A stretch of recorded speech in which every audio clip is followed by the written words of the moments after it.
अब मूवी की शुरुआत होती है और हम एक औरत को गाड़ी में बैठकर जाते हुए देखते हैं। वो अचानक से अपनी गाड़ी को रोकती है। तभी हमें जंगल में 2 गधे दिखाई देते हैं। वो उस गाड़ी से निकलती है और उनमें से एक छोटे गधे को गोलियों से भून देती है। इसके बाद हम इस मूवी के मेन कैरेक्टर डेविड को देखते हैं, जो कि पेशे से एक आर्किटेक्ट है और उसकी वाइफ उसे छोड़कर किसी और के पास चली गई थी, इसलिए वो सिंगल था और ये इस शहर के कानून के खिलाफ था।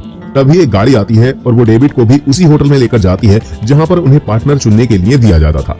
डेविड वहां पर जाता है तो उसके साथ में एक कुत्ता भी था। असल में ये कुत्ता डेविड का नहीं था, बल्कि वो तो उसका भाई ही था, जो कि अपनी पार्टनर नहीं ढूंढ पाया था, इसलिए उसे ट्रांसफॉर्म करके कुत्ता बना दिया गया था। डेविड ने होटल में जाकर एक फॉर्म को फिलअप किया और वहां पर एक लड़की ने उसका इंटरव्यू लिया। वो लड़की उसे कहती है कि तुम्हारे पार्टनर के साथ तुम्हारी कोई ना कोई चीज मैच जरूर होनी चाहिए। डेविड की दूर की नजर कमजोर थी, इसलिए अब उसे ऐसी पार्टनर ढूंढनी थी जिसकी दूर की नजर कम हो। इसके बाद हम उस होटल के मैनेजर और उसकी वाइफ को उसके पास आते हुए देखते हैं, जो कि इस होटल के रूल समझा रहे थे, और साथ ही वो उससे पूछते हैं कि अगर तुम्हें कोई पार्टनर नहीं मिलती है तो तुम क्या जानवर बनना पसंद करोगे। जिस पर डेविड उसे जवाब देता है कि मैं केकड़ा बनना पसंद करूंगा, क्योंकि केकड़े 100 साल तक जीते हैं और मुझे स्विमिंग करना आता है। डेविड का ये जवाब सुनकर मैनेजर की वाइफ काफी खुश होती है, क्योंकि सभी लोग कुत्ता बनना चाहते थे, जिस वजह से उनकी सिटी में कुत्तों की संख्या बहुत ज्यादा बढ़ रही थी और डेविड ने कुछ अलग फैसला लिया था। इसके बाद डेविड को एक रूम अलॉट कर दिया जाता है। उस रूम में एक नौकरानी छोड़ने जाती है। वो डेविड के एक हाथ को हथकड़ी से बांध देती है ताकि वो रात में मास्टरबेट न कर सके। अगर वो ऐसा नहीं करता है तो उसे अपनी पार्टनर को पाने के लिए उसके मन में कुछ इच्छाएं बनी रहेंगी। उसी जगह पर डेविड की दोस्ती रॉबर्ट और जॉन नाम के 2 लोगों से हो जाती है। रॉबर्ट जो कि अटक अटक कर बोलता है और जॉन को पैर में कोई प्रॉब्लम थी, जिसकी वजह से वो अच्छे से नहीं चल पाता था। अब नेक्स्ट डे सबको ऑडिटोरियम में बुलाया जाता है।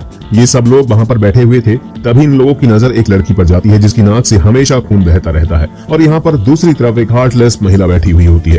तभी जॉन को कुछ बोलने के लिए स्टेज पर बुलाया जाता है, तो जॉन सब लोगों को बताता है कि वो अपनी मॉम से मिलने के लिए गया था, जो कि अब भेड़िया बन चुकी है, और उन्होंने ही उसके पैर की ये हालत की है। पूरे दिन ये लोग पार्टनर की तलाश करते रहते, लेकिन उन्हें वहाँ पर कोई भी लड़की नहीं मिली थी जो कि इनकी तरह हो। इसी तरह शाम को पार्टी रखी जाती है, तो डेविड उस लड़की को बुलाता है जिसकी नाक से हमेशा खून बहता रहता है। वो उसके साथ डांस करती है और इन्हें जल्दी एहसास हो जाता है कि इन दोनों के बीच में कोई भी चीज कॉमन नहीं है, इसलिए इनकी कोई बात आगे नहीं बढ़ पाती। अगले ही दिन इन लोगों को जंगल में भेज दिया जाता है, जहां पर इन्हें भगोड़ों का शिकार करना था। ये भगोड़े वो लोग थे जो कि अपने पार्टनर को भी नहीं ढूंढ पाए थे और इन्हें कोई जानवर भी नहीं बनना था, और ये लोग होटल से भागे हुए लोग थे, और अगर वो शहर जाते तो पुलिस पकड़कर फिर से उस होटल में भेज देती, इसलिए ये लोग जंगल में एक गुट बनाकर रहने लगे। अब इन्हीं लोगों का शिकार करना था। शिकार करने के लिए इन्हें एक ऐसी गन दी जाती है जिससे शूट करते ही ये लोग बेहोश हो सकते थे और उन्हें फिर से होटल में लाकर जानवर बना दिया जाता था। पहले दिन डेविड एक भी शिकार नहीं कर पाया था, और दूसरी तरफ वो हार्टलेस औरत जो कि एक ही दिन में 10 लोगों का शिकार करके लाई थी। इन सब का फायदा ये था कि अगले वो जितने दिनों तक शिकार करेंगे उतने ही दिन तक वो इंसान बने रहेंगे। और इस होटल के बहुत ही अलग अलग रूल थे। एक रूल ये भी था कि रोज रात को एक नौकरानी इनके कमरे में आकर मैन को सेटिस्फाइड करती थी, जिससे कि उन्हें अपने पार्टनर को पाने की और ज्यादा लालसा उत्पन्न हो। इन सब के बावजूद भी अगले ही दिन डेविड मास्टरबेट करते हुए पकड़ा जाता है, तो उसे होटल का मैनेजर उसके हाथ को पकड़कर टोस्टर मशीन में डालकर जला देता है। और अब ये लोग कहीं पर जा रहे होते हैं। उसी बस में एक लेडी होती है जिसे बटर बिस्किट बेहद पसंद होते हैं, और उसे डेविड बहुत ज्यादा पसंद आ जाता है, तो वो उसे लुभाने की काफी कोशिश करती है, लेकिन डेविड को उसमें बिल्कुल भी इंटरेस्ट नहीं होता, इसलिए वो उसकी कोई भी बात नहीं सुनता। लेकिन वो लेडी फिर भी कहती है कि अगर उसे पार्टनर नहीं मिला तो वो इस होटल की खिड़की से कूदकर अपनी जान दे देगी। आगे हम इस मूवी में जॉन और उस लड़की को स्विमिंग करते हुए देखते हैं, तो जॉन अपनी नाक पर जबरदस्त चोट मारकर खून निकाल लेता है, और वो लड़की से कहता है कि देखो मुझे भी नाक से खून बहता है, और उसी शाम इन दोनों को एक पार्टनर बनाकर एक रूम में भेज दिया जाता है। और दूसरी तरफ बस वाली लड़की ने खिड़की से कूदकर जान देने की कोशिश की थी।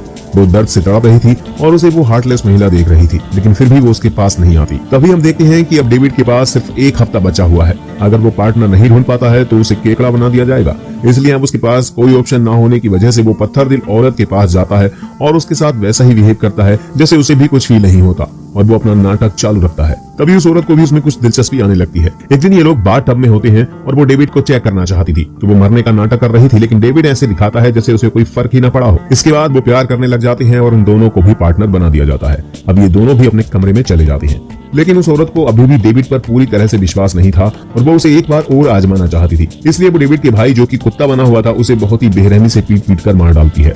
डेविड जब अपने मरे हुए भाई को देखता है तो वो दिखाता है कि जैसे उसे कुछ फर्क ही ना पड़ा हो, लेकिन जैसे ही वो बाथरूम में जाता है तो अपने भाई की मौत पर काफी रोने लगता है, और उसे रोते हुए देख वो लेडी देख लेती है और वो औरत ये बात उस मैनेजर को बताने के लिए जाती है। तभी डेविड उसे बेहोश करने वाली गन से उसको शूट कर देता है और उसे उस लेडी पर इतना गुस्सा आ रहा होता है कि वो उसे जान से मार देना चाहता था। ये सब पास में खड़ी नौकरानी देख रही थी और वो डेविड को आश्वासन देती है कि वो ये बात किसी को नहीं बताएगी और साथ ही डेविड की मदद करती है। और उस औरत को ये लोग ट्रांसफॉर्म रूम में ले जाते हैं जहाँ पर उसे जानवर में बदल दिया जाता है। आगे हम देखते हैं कि डेविड होटल से भाग जाता है और उस गैंग में जाकर मिल जाता है, जहाँ पर जाने के बाद उसे लगता है कि जैसे ये लोग बहुत ज्यादा अच्छे इंसान हो जो उसे मिल गए हैं, लेकिन वास्तव में ऐसा कुछ नहीं होता। उस गैंग की लीडर बेहद ही निर्दयी औरत थी। वो यहाँ पर रहने वाले किसी भी इंसान को प्यार करने की इजाजत नहीं देती है। अगर कोई प्यार या किसी के साथ फ्लर्ट करता है तो उसे वो बहुत बुरी सजा देती है। और इसी तरह एक कपल के लिप्स इसलिए काट दिए जाते हैं क्योंकि वो एक दूसरे से फ्लर्ट कर रहे थे। इसी गैंग में हम एक लड़की को देखते हैं जो कि बेहद खूबसूरत है और उसकी भी दूर की नजर कमजोर थी और वो डेविड को देखते ही उससे प्यार करने लग जाती है। लेकिन इस गैंग के रूल्स बहुत सख्त होने की वजह से वो दोनों एक दूसरे से सिर्फ दोस्त की तरह ही पेश आते हैं। उसी शाम होटल के लोग उन पर हमला कर देते हैं और तभी हम देखते हैं कि डेविड और रॉबर्ट आमने सामने आ जाते हैं। रॉबर्ट डेविड को बेहोश करने ही वाला था, लेकिन डेविड उसे अपनी दोस्ती का हवाला देता है। लेकिन रॉबर्ट इसकी कोई भी बात सुनने के लिए तैयार नहीं था, क्योंकि अब उसके पास सिर्फ 2 दिन बचे हुए थे और उसे कोई ना कोई शिकार तो जरूर करना था। तभी वो लड़की जो डेविड को पसंद करती है वो रॉबर्ट पर आकर हमला करके उसे बेहोश कर देती है और इस तरह वो डेविड की जान बचा लेती है। दूसरी तरफ हम उस होटल की नौकरानी को इस गैंग की लीडर से मिलते हुए देखते हैं। तब हमें पता चलता है कि ये नौकरानी भी इसी गैंग में मिली हुई थी, क्योंकि वो अपने पति से खुश नहीं थी, लेकिन होटल के मैनेजर के रूल्स के अनुसार वो अपने हस्बैंड को नहीं छोड़ सकती थी। इसलिए उस होटल में होने वाली हर चीज से वो नफरत करती थी और ये लोग कब इन लोगों पर हमला करने वाले हैं इसके बारे में नौकरानी इस गैंग की लीडर को पहले ही बता दिया करती थी। भगोड़े गैंग का एक और नियम था कि हर हफ्ते कोई ना कोई एक कपल बनकर शहर जाता है और खाने का सामान लेकर आता है। इस बार बारी डेविड और उस सुंदर लड़की की थी। ये दोनों शहर में जाते हैं और सामान खरीद रहे होते हैं। तभी डेविड उस लड़की से थोड़ा दूर हो जाता है और वहाँ पर पुलिस आती है। वो डेविड से पूछताछ करने लगती है और उसकी शादी के कागज उसे मांगने लगती है। तभी वो लड़की आकर डेविड को किस करती है और उसे बचाकर वहाँ से ले जाती है। और अब ये लोग उस होटल पर हमला करने के लिए पूरी तरह से तैयार थे और वो नौकरानी की मदद से उस होटल में पहुंच जाते हैं। वो सबसे पहले उस होटल के मैनेजर और उसकी बीवी के रूम में पहुंचते हैं, जहां पर ये लोग उसे बंदी बना लेते हैं और वो मैनेजर के सामने शर्त रखते हैं कि अगर तुम्हें अपनी जान बचानी है तो तुम्हें अपनी बीवी को गोली मारनी होगी। तब हमें पता चलता है कि मैनेजर को अपनी बीवी से कोई प्यार नहीं था।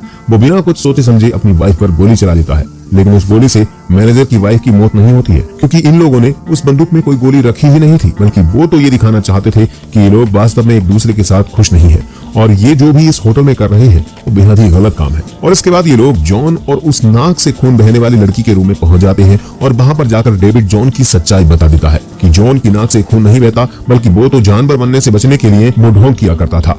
ये सब करने के बाद ये लोग सब अपने जंगल में वापस आ जाते हैं और अब डेविड और वो लड़की एक दूसरे से अपने प्यार का इजहार करते हैं। अपनी नई जिंदगी जीने के लिए वो यहाँ से भाग जाना चाहते हैं, लेकिन ये सब बातें वो लड़की अपनी डायरी में लिख देती है और ये डायरी गलती से इनकी लीडर के पास पहुंच जाती है। वो पूरी डायरी को पढ़ती है, लेकिन वो इस लड़की या डेविड से कुछ नहीं कहती, बल्कि कुछ दिनों तक इंतजार करती है और उसके बाद उस लड़की से कहती है कि मैं तुम्हारी आंख का इलाज कराने के लिए तुम्हें शहर लेकर जाऊंगी और वहां पर ले जाकर वो उसे अंधा बना देती है। ऐसा करने के पीछे उसका ये कारण था कि अगर वो अंधी हो जाएगी तो डेविड इसे प्यार नहीं करेगा और जो इसने इस ग्रुप में रूल्स बना रखे हैं वो हमेशा कायम रहेंगे।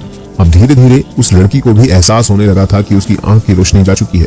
इस बात का गुस्सा निकालने के लिए वो लीडर को मारने के लिए जाती है, लेकिन बीच में नौकरानी आ जाती है, जिस वजह से वो चाकू नौकरानी के पेट में लग जाता है और नौकरानी मर जाती है। लेकिन इतना सब होने पर लीडर फिर भी कुछ नहीं कहती, बल्कि उस लड़की को डेविड के पास भेज देती है। डेविड को पहले तो वो लड़की कुछ नहीं बताना चाहती थी, लेकिन फिर उसे ये सब कुछ बताना पड़ता है। लेकिन अब डेविड उसका साथ देने का फैसला कर चुका था, इसलिए वो उसकी सूंघने और सुनने की शक्ति बढ़ाने के लिए काम करने लगता है। अब ये दोनों लीडर को मारने का फैसला करते हैं। उसे एक दिन बेहोश करके एक गड्ढे में फेंक देते हैं और तभी वहां पर काफी सारे जंगली कुत्ते आ जाते हैं और उसे नोच कर खाने लगते हैं। और दूसरी तरफ हम देखते हैं कि ये लोग अपना भेष बदलकर शहर पहुंच जाते हैं, लेकिन यहाँ पर भी इन दोनों का इसी तरह से साथ रहना पॉसिबल नहीं था, क्योंकि ये सरकार के नियमों के खिलाफ था। अगर वो लड़की अंधी थी तो इसी तरह डेविड को भी अंधा होना पड़ेगा ताकि वो दोनों साथ रह सके। डेविड वही एक वेटर से चाकू मंगाता है और वॉशरूम में जाकर अपनी आंख में मारने ही वाला होता है और तभी इसी सस्पेंस के साथ ये मूवी यहीं पर खत्म हो जाती है।